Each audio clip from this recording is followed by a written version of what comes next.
Salut à tous et bienvenue dans Tattoo Time, ma nouvelle émission qui va parler de guitare. Bravo, vous avez suivi.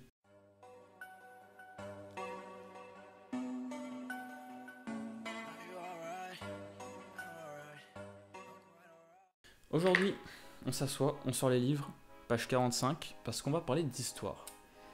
Et avant toute chose, on va définir ce que c'est un tatouage.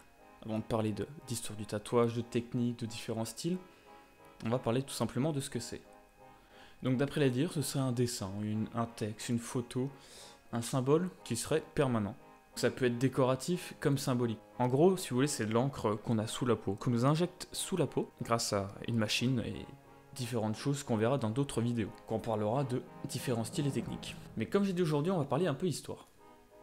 Donc l'histoire du tatouage, qui s'est passé au cours des dernières années, que ce soit avant Jésus-Christ ou maintenant. Première étape, on va parler un peu étymologie.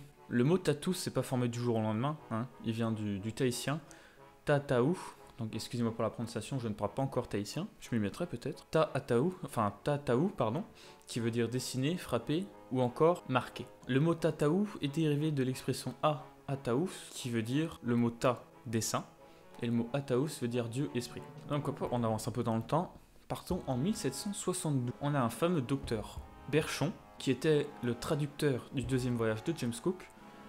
James Cook, j'espère que vous connaissez, hein, c'était un fameux explorateur. Donc il utilise pour la première fois le mot tattoo en anglais. Et c'est qu'à la fin des années 1700 que le mot tattoo est franchisé en tatouage, donc le mot qu'on connaît tous aujourd'hui. On va partir un peu de l'Europe, de tout ça, parler en Asie. Un pays qui est quand même bien connu pour tous ses tatouages, qui est le Japon. Le Japon a deux façons de prononcer tatouage.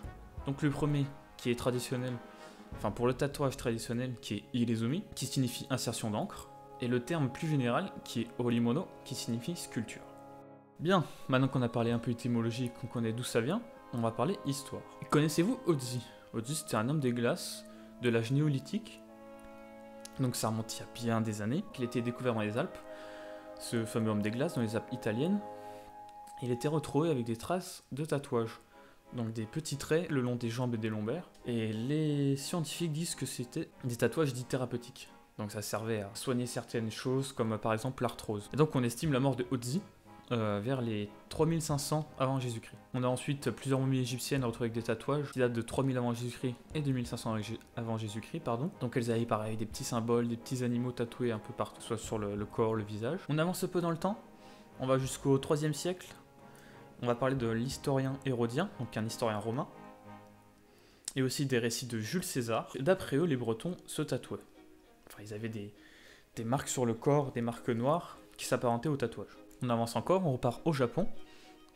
En 712, on a écrit un livre, donc qui est le Kojiki, qui est un recueil de mythes japonais. Et dans ce livre, on nous dit que les tatouages, c'est fait pour plusieurs personnes. On a deux sortes de tatouages. Les tatouages prestigieux, donc pour les nobles et les héros, et les tatouages dits vulgaires pour les criminels et les bandits. Mais malheureusement pour le tatouage, arrivent le judaïsme et l'Ancien Testament.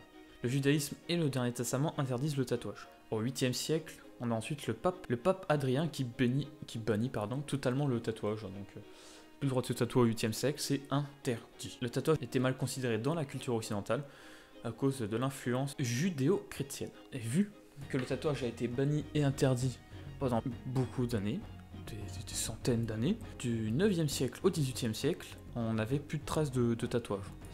Sauf dans certains récits de Marco Polo, qui a vu certains hommes tatoués pendant son voyage. On revient à James Cook, car en 1770, pendant son exploration du Pacifique Sud, il retrouve des personnes tatouées. Donc le tatouage n'avait pas disparu, il avait seulement disparu dans la culture occidentale, tout simplement. Et là on avance bien dans le temps. Avant la photo d'identité, voilà, avant que la photographie existe, la police utilisait les tatouages pour avoir des renseignements sur la pègre. Donc une certaine personne avait ce tatouage.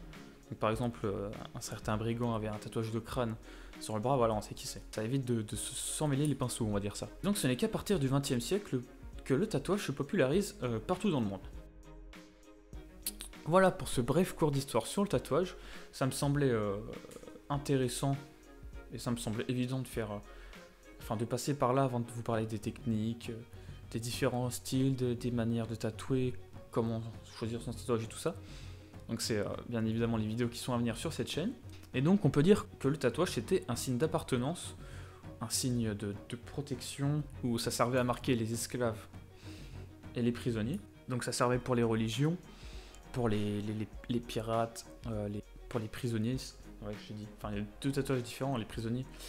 Donc il y a les tatouages de groupe et les tatouages que la prison faisait tous. Et donc ça pouvait être aussi un signe de protection.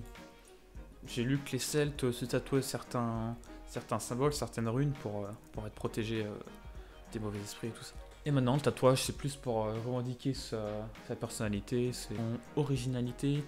Ça permet aux gens, par exemple, de séduire, d'avoir plus confiance en soi, de se rendre plus beau, on peut dire ça comme ça. Et donc, le plus souvent, ça correspond à un moment de la vie, que ce soit agréable, douloureux. Ça peut être la naissance d'un enfant, la mort d'un proche, un changement par rapport au boulot, enfin des choses comme ça, quoi. Donc ce qu'on peut noter, la grosse différence entre avant et aujourd'hui, c'est qu'avant c'est surtout pour avoir un signe d'appartenance à un groupe ou quelque chose comme ça. C'était pas esthétique, on va dire. Car maintenant il y a beaucoup de gens qui se font tatouer, moi le premier, pour l'esthétique. Donc que ce soit des tatouages manga ou des sculptures, des bâtiments. Voilà, c'est pas, ça me fait pas appartenir à un groupe spécial, bon à part celui-là, mais on en reparlera dans une des vidéos, quand je vous parlerai de mes tatous. Et voilà. Merci d'avoir regardé cette vidéo, j'espère que ça vous a plu. Dites-moi en commentaire si vous aussi vous vous intéressez au tatouage ou à ce qui s'en rapproche et tout ça. N'hésitez pas à lâcher un petit pouce bleu, à vous abonner. Bien évidemment, je suis pas un professionnel historien, hein. J'ai fait ça par pur plaisir, j'ai fait des petites recherches, mais ça me fait grave plaisir. J'ai grave pris du plaisir à écrire cette vidéo, c'est une des rares fois où j'écris une vidéo. J'espère que ça fera pas trop exposé, que j'étais assez naturel. Dites-moi ce que vous en avez pensé dans les commentaires et je vous dis à la prochaine. Bye tout le monde!